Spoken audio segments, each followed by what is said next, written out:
Ah, vous êtes là? Bonjour.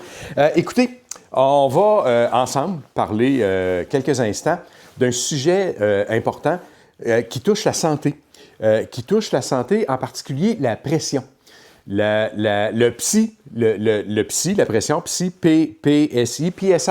En fait, on parle de la pression des pneus de votre moto. Et parce que c'est une question qui revient souvent, très souvent, trop souvent, et que les réponses, bien souvent, offertes, je n'ai aucun doute avec beaucoup de bonne volonté, réponses qui n'ont absolument rien à voir dans la réalité et qui sont, règle générale, assez souvent, des aberrations fumantes. Donc, voici. La question serait, question simple, quel est le PSI de ma moto? PSI, pound per square inch, c'est une unité de mesure de pression. Il y en a d'autres. Ça se peut que pour votre moto, la pression recommandée soit indiquée en kilopascal ou même en bar. Ce sont d'autres unités de pression. Puis en utilisant une jauge de qualité, alors vous allez trouver une échelle en PSI, comme il y aura peut-être une échelle en bar ou en kilopascal. Bon, maintenant, ça vous prend un outil, ça vous prend une jauge.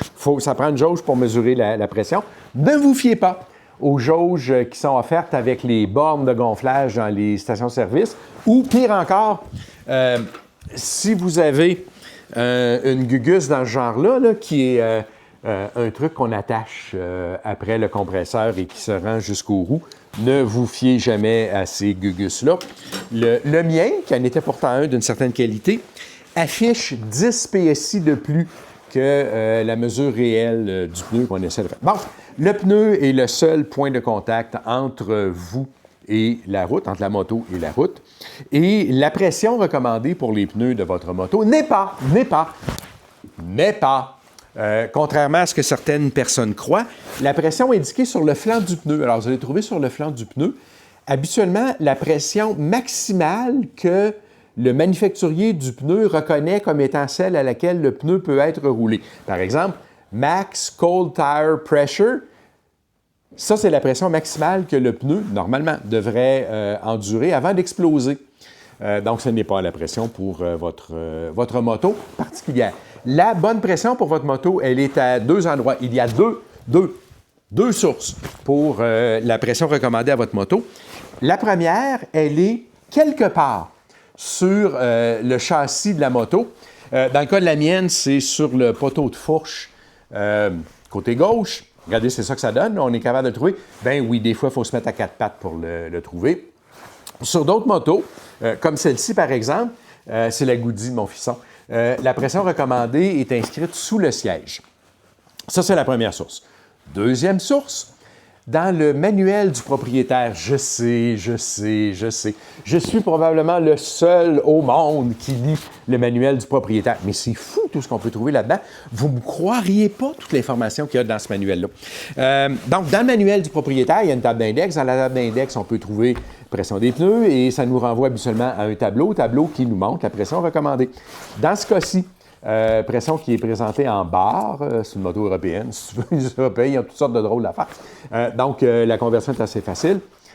Il y a une standardisation depuis, en quelque part, au début des années 80. La plupart, pas toutes, la plupart des motos roulent à la pression recommandée est 36 à l'avant, 42 à l'arrière.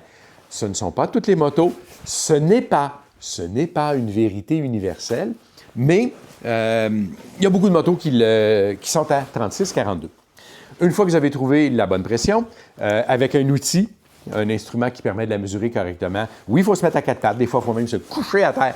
On mesure la pression d'air et on procède aux ajustements requis, s'il en était. Pression d'air qui est toujours mesurée à froid. À froid, ça veut dire quoi? Ça veut dire que la moto n'a pas roulé depuis 1 heure, à peu près. Donc, elle est à la température ambiante. Elle n'a pas roulé depuis à peu près 1 heure. Et c'est là qu'on mesure la pression. Le meilleur moment pour faire ça, c'est donc, je vous donne un secret, je vous le partage. Le meilleur moment pour faire ça, c'est avant de partir le matin. Eh bien oui, c'est tannant. Entre le café puis une rôtie, tiens, on mesure la pression d'air des pneus. Et après ça, on est prêt à partir. Et je vous donne un truc personnel. Comme j'ai dit ça, me mettre à 4 pattes pour aller la relire, comme ce sont des chiffres, les chiffres, dans mon cas, ça virevolte continuellement dans ma tête et il n'y a aucune préhension dans le réel. J'ai retranscrit avec précision la pression recommandée pour les pneus de ma moto dans le couvercle du coffre ou du top case à l'arrière. Et je fais ça depuis 1996. Donc, les différentes motos que j'ai eues ont toutes quelque part un collant avec la pression recommandée, ce qui m'évite de me mettre à 4 pattes pour aller la rechercher puis la lire. Je n'ai qu'à me mettre à 4 pattes pour faire l'ajustement, le cas échéant, la mesure et l'ajustement, le cas échéant. Dans mon cas, j'ai aussi d'autres collants dans le coffre de la moto, qui sont les dates de changement de mes pneus et le kilométrage. C'est sûr que si tu ne brûles pas un kit de pneus dans une saison, cette information-là est moins importante. Il arrive que je brûle, que je consomme 2 à 3 jeux de pneus dans une saison. Donc, c'est une information qui, pour moi, est importante parce que comme ça, je n'ai pas besoin d'essayer de me rappeler quand est-ce que j'avais changé des pneus, à quel kilométrage j'ai fait depuis. Bon, bref. Alors, le PSI est une donnée importante. Ça vous prend un instrument de qualité pour le mesurer, ce que vous devriez faire sur une base régulière. J'espère que votre santé, votre pression s'en porteront mieux maintenant que vous savez où trouver la bonne référence et comment la mesurer. Bonne route, salut!